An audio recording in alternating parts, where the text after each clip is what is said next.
welcome to Coach's Corner, everybody. Four-wheel drive show. I'm your host, Paul Tripoli. To my left is Billy Pendock, my high school teammate, and below his Syracuse teammate, Blaze Winter. We all played in college. We all played football in the pros. Billy played in CFL and the NFL in 10, 12 years. What did you get, 11 years in, Blaze, in the NFL? 11, yes. 11 years?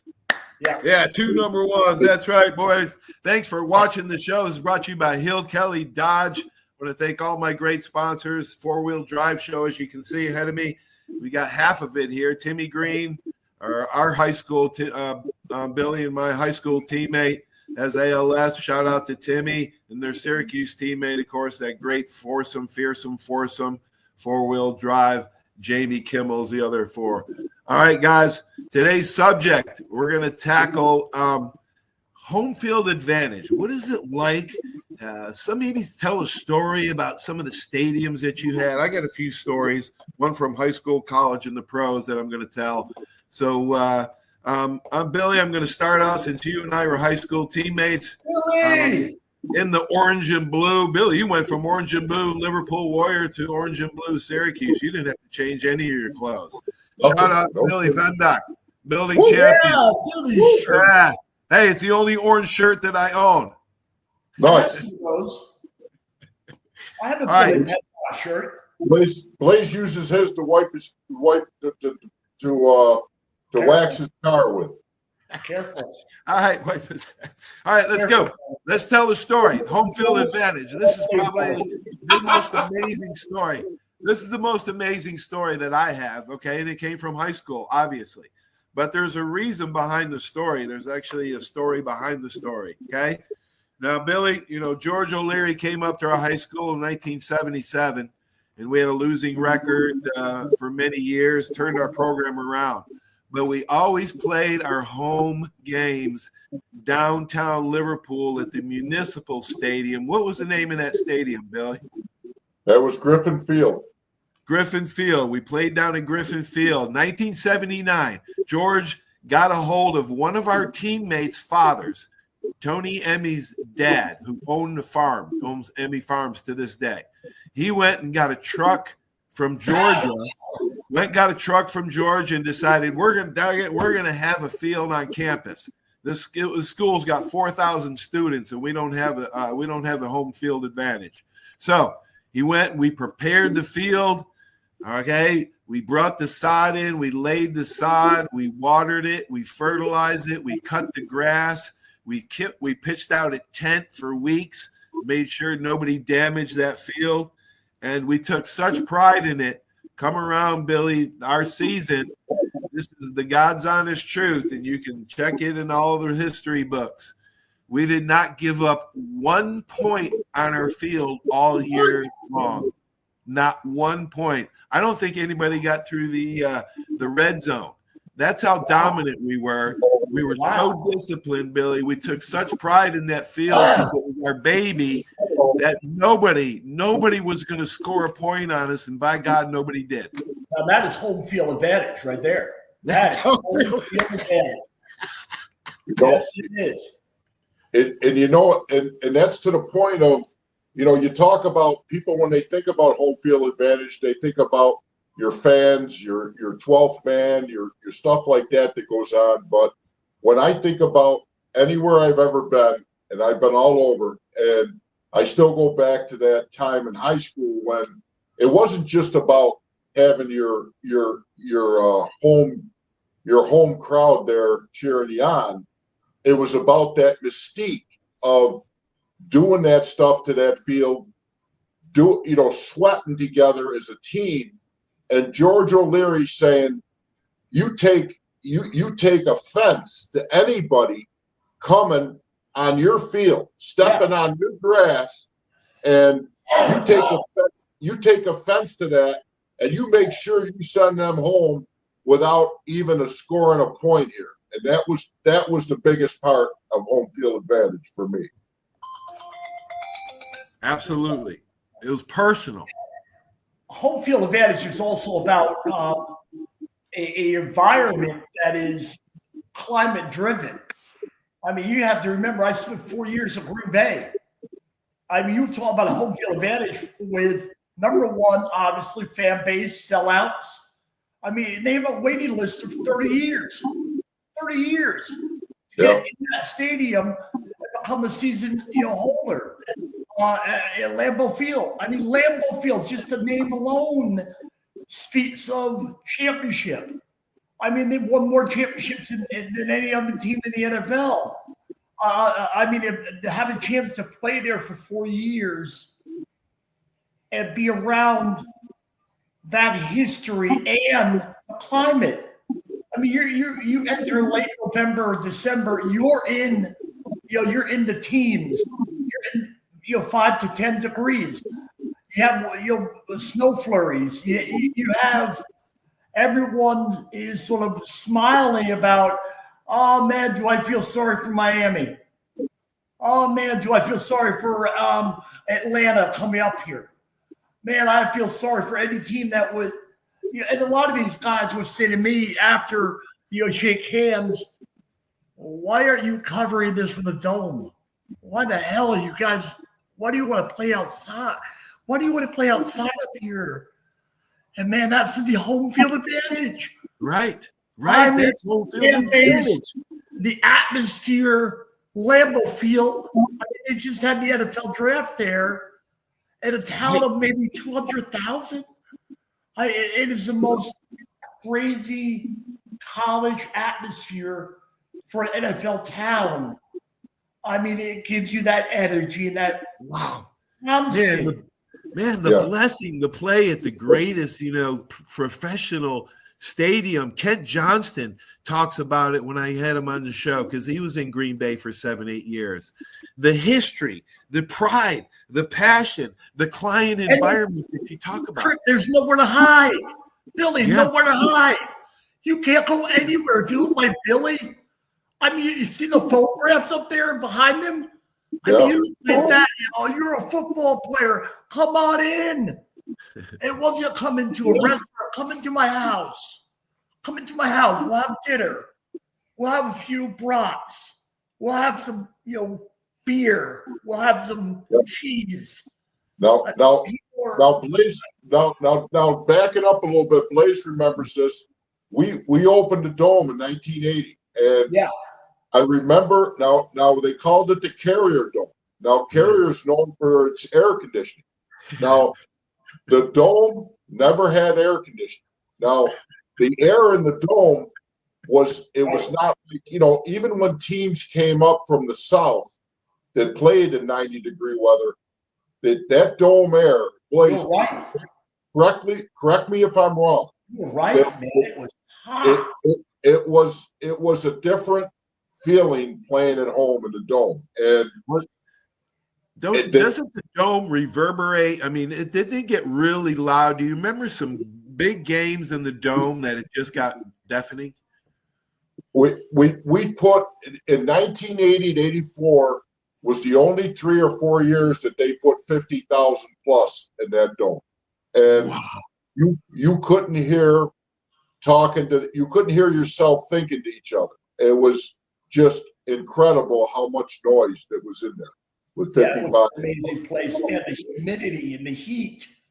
I mean, people sitting, all that atmosphere, all those people bodies close to one another. It was Paulie, they up in the third tier, the third section, the first year, the second year, they were hauling people out of there for passing out from the humidity and the heat. That's home field advantage. Okay, that's home field advantage. All right, and let's jump to that.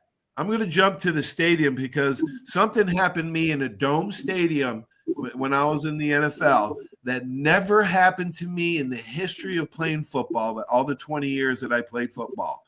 We were playing the Saints, and we were in the Superdome, and it was packed to the hilt.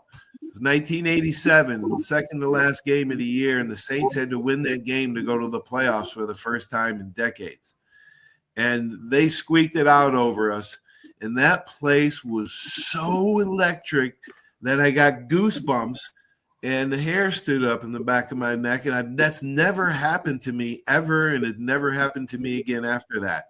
But that's home field advantage, man. That place was so electric that I've never seen. I played in the Metrodome and the Silver Dome and the, Indianapolis's dome, but the Superdome was far and above. You played a lot of domes too, Blaze. Did you see any home field advantage from the domes? Or and every stadium in my mind has a certain something. I mean, when you played at Arizona, you were dealing with, oh, please don't let it be midday and we have a offense drive the ball 20 plays down the field, because we were going to be absolutely ready to cut our own throats. I mean, the heat, the unbearable heat and then you go to Miami, you had this humidity of playing around 1:00 in the afternoon that, you look at the airplane ride on the way home back to Green Bay, and every other row had an IV hanging from the luggage rack, and the IVs were running to every other person on the airplane was getting an IV in their arm because they were so incredibly dehydrated from playing in that atmosphere. Right. I mean, people worried about the cold weather, but for some of us like Billy and I, man, you go down to the heat and the humidity of Arizona or a Miami on the other side of it. What about Arrowhead? Arrowhead is one of the most intimidating places to play on the earth. I mean, it is so incredible. Why is that, Blaze? The fan base is so loyal. I think they're very similar to Green Bay. Right. They buy in 100%, and the pressure's on from the time you land Saturday afternoon at the airport, all the way through till the time you leave. They're 100% on board with their team. There are some teams that hey, man, if we're not winning by the first quarter, man, screw them.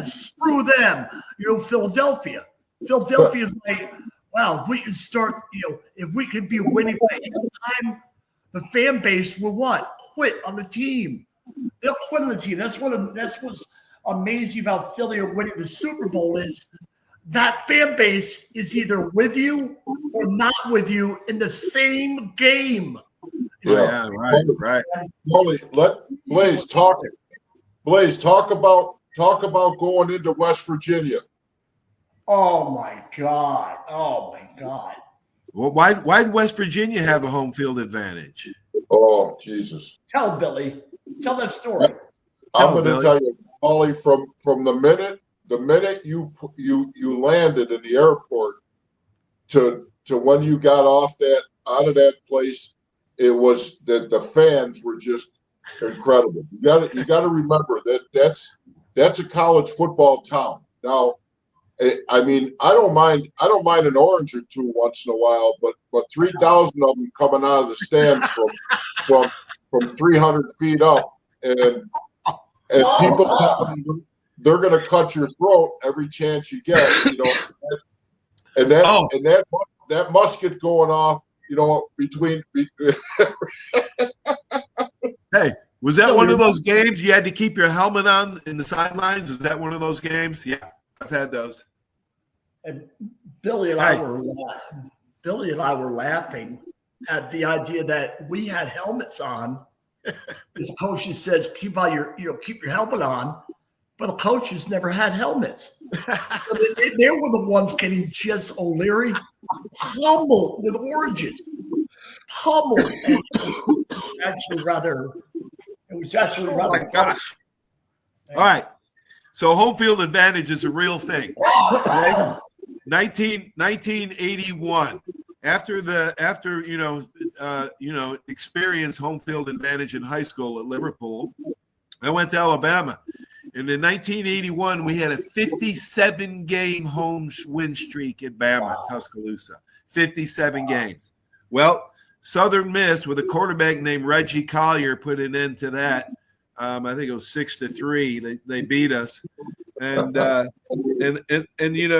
the places that were tough to play in the SEC is the Swamp, at Tennessee, and at LSU. Those are the hardest places. Now, you got to remember the Iron Bowl was not on Tuscaloosa or in Auburn back in those days. We played in Birmingham every year. So those were a real home field advantage. Alabama. Coach Bryant was the same way as George was. Home field advantage. You have to take it personal. Nobody's going to come on our field, in our town and beat us here. It was just a pride thing. It was and then when they broke the streak, it was like, oh my God, man, what the world is coming to an end.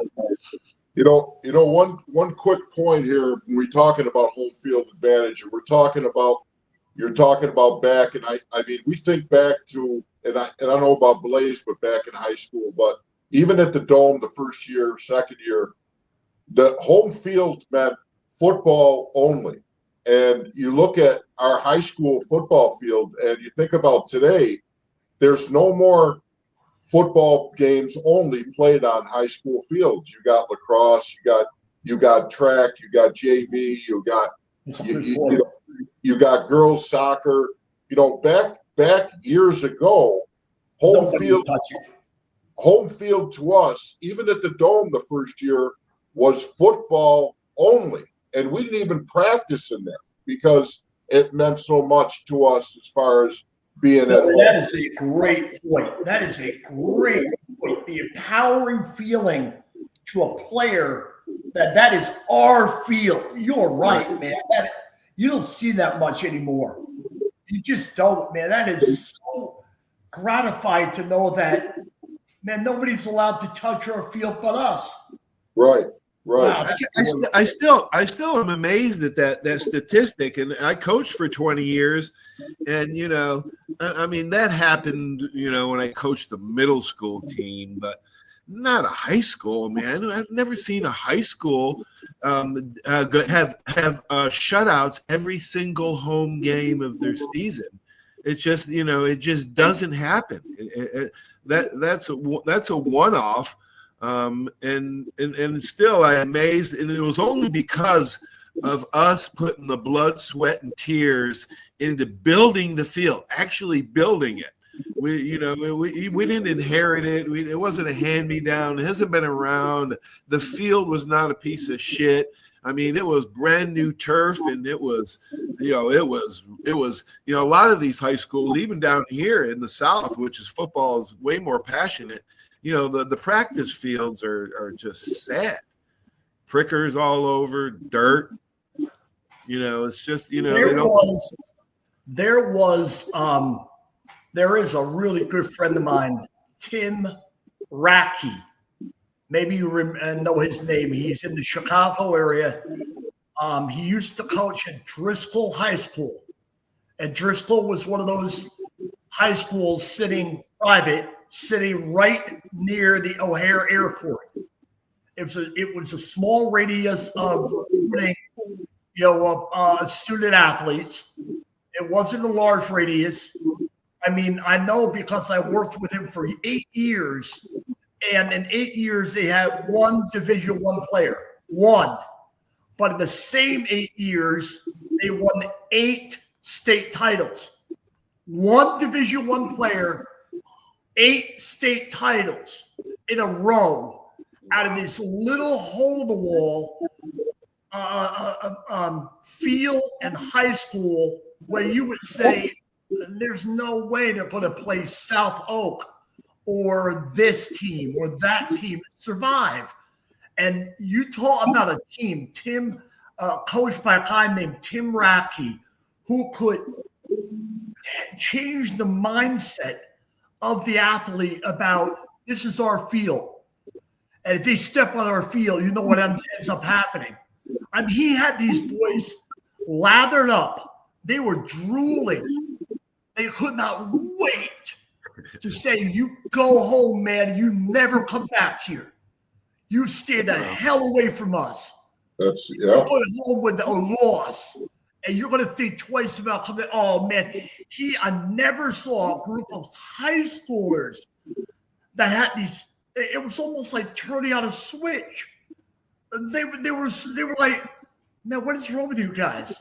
Ultra focused. Yeah, you got them ultra focused. Oh, look him up. Chicago area.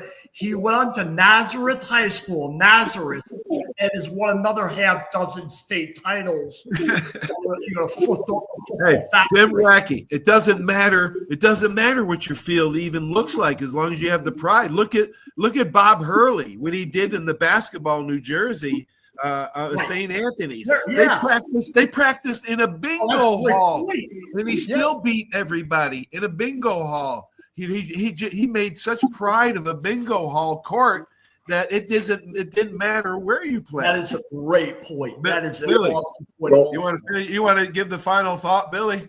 Well, like I said, back to what I was saying, people that think about home field advantage, everybody thinks about fans and pep rallies and stuff going on, which is right. But when it comes down to it, if you buy into that personal pride in your field, where you live, where you play, that is the biggest part of home field advantage.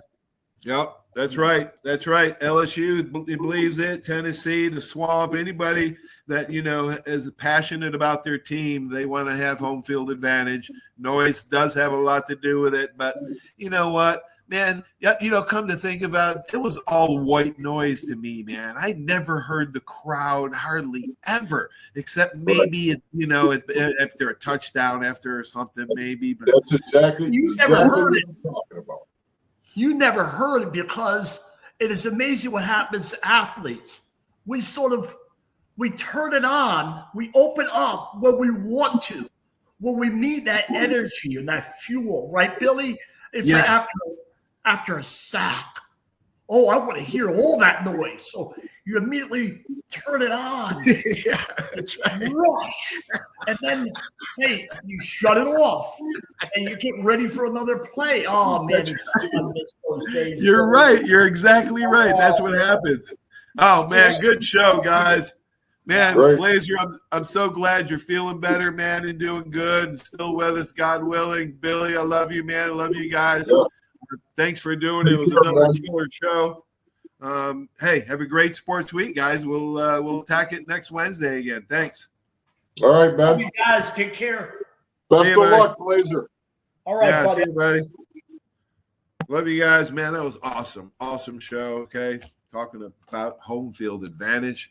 Hope you got a lot of fun out of that. I did. Stay tuned for these great messages. Without these sponsors, it just wouldn't be possible. If you like the podcast, please like it and share it. Subscribe to my YouTube channel.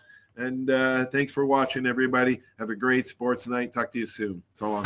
There's a reason why Hill Kelly in Pensacola is the #1 selling Chrysler Dodge Jeep Ram dealer between Jacksonville and New Orleans. While other dealers have taken advantage of a competitive market with higher prices, Hill Kelly has discounted prices to the lowest of the year. And Hill Kelly in Pensacola won't surprise you with excessive charges beyond the selling price. Come see why people from Milton, Pace, Foley, Bay Minette, Daphne, Gulf Shores, Mobile, and beyond are driving to Hill Kelly in Pensacola to buy their next new Chrysler, Dodge, Jeep, or Ram. At Hill Kelly, the bottom line price and your satisfaction are what really matter. So before you sign, check the bottom line and make the trip to Hill Kelly in Pensacola to see what true local ownership can do for you. At Hill Kelly Chrysler, Dodge, Jeep, Ram, Highway 29 in Car City, Pensacola. Or shop online 24/7 at hillkellydodge.com. When it comes to bottom line pricing, nobody beats a Hill Kelly deal. Nobody.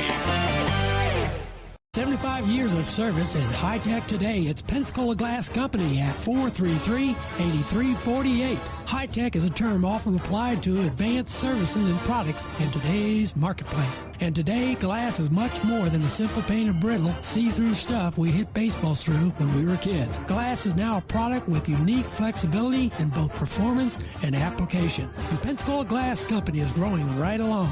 That's Pensacola Glass Company at 433-8348.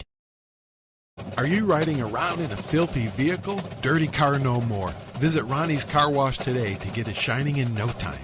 They have 3 convenient locations with another coming soon. The unlimited monthly wash packages start as low as $14.95 per month with free vacuums, multi-purpose spray and towels. Visit them in Gulf Breeze, Navarre, Fort Walton, and soon Crestview. Don't wait, wash today.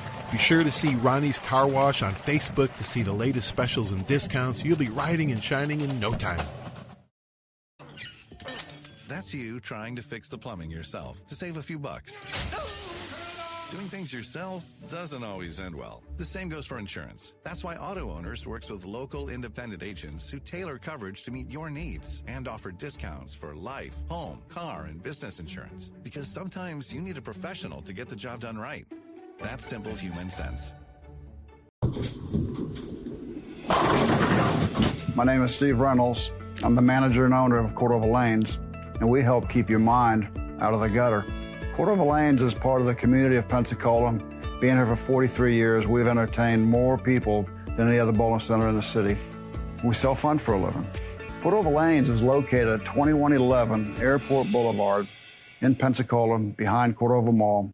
Come on out and see us at Cordova Lanes Bowling Center. Thank you.